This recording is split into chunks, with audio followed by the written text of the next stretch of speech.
Ha? Ito. Isang taon na rin po yan. Pero, Isang taon. Right side AVL. Right knee AVL. Okay. No demonstrable fracture or dislocation. Included joint space or soft tissue outlines appear intact. So, ibig sabihin, appear intact. Okay lahat.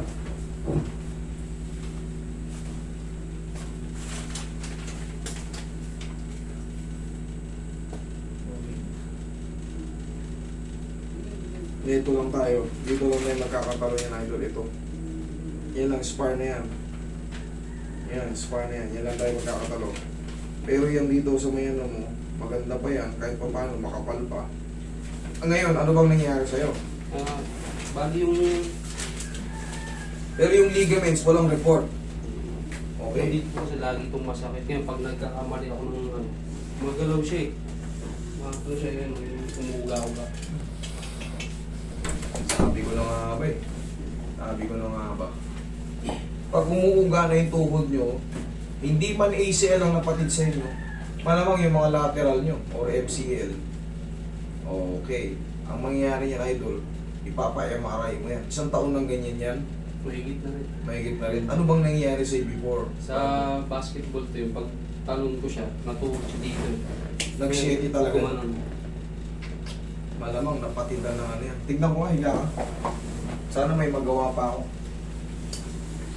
Saka lagi siya ano, tumutunog-tunog kada mag-aaral. Eh, kita mo naman, ganunin mo lang. Gumagano, sumasayaw eh. Titingnan ko kung naputol yung ano. Ito kasi ang pag-testing ng mga may mga putol na ligaments. Namunan mo lang ha.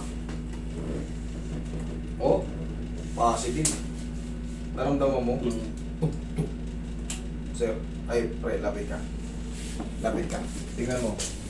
Huwag mo lalabanan. Tingnan mo. Babalik ko. Sir, putol yung ano mo, sir. May putol kang ligaments. Putol yung ligaments mo, maaaring ACL. Kasi mas, yan ang pangkaraniwan na papatid.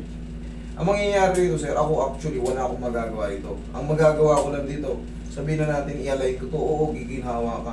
Pero yung palag ng tuhod mo, hindi ko yun maayos. Ang gagawin mo ito, ipapa-opera mo to. Ipa-MRI mo muna to. Tapos, titingnan nila kung ano yung napatid. Hindi ako sure kung ilan, pero sure ako na may patid na ligaments dito. Nararamdaman mo? Ang tunay na tuhod, tingnan mo yung kabila. Design ng hatak ha. Tingnan mo yung kabila. Tingnan mo yung kata mo, naanag kayo. Hindi umaangat.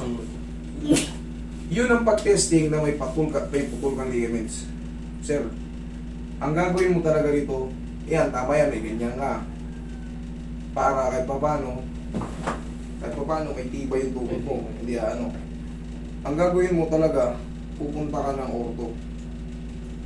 Magpapa-MRI ka ng tuhod. Tapos, operation niya. Kung ayaw mo magpa-opera, yan ay, wala namang masakit dyan. Kumbaga, pwede mong ilakad dyan. Ang mawawala sa'yo ay yung pagtakbo ng mabilis at pagtalon. Yun lang mawawala sa'yo. Pero yung, kahit pa paano yung mild jog, pwede yan sa'yo.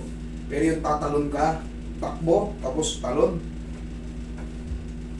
wala na po yun. Sir, I'm sorry, pero hindi po yan para sa akin. Operation kayo. Okay? Wala naman kayong babayaran sa akin ng mahalaga. Second opinion nyo o yung opinion ko binigay ko. Ngayon, kung hindi kayo satisfied sa akin, pwede pa kayo magpa-check sa iba. Pa-check mo.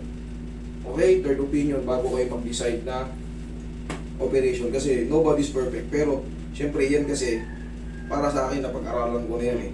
Kumbaga, talagang, syempre sa dami ng lumalapit sa akin dito, hindi nyo man nakikita nag-aaral ako, pero talagang para may maisagot ako sa inyo, ma-explain ko kung ano yung mga bagay-bagay na nangyayari sa katawan nyo na nilalapit sa akin.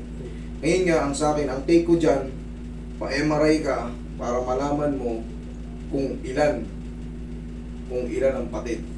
Sana isa lang, madali lang yung degree. Okay, sir? Taka ng orto. Okay. Thank you. Sige, ingat ka. Pero,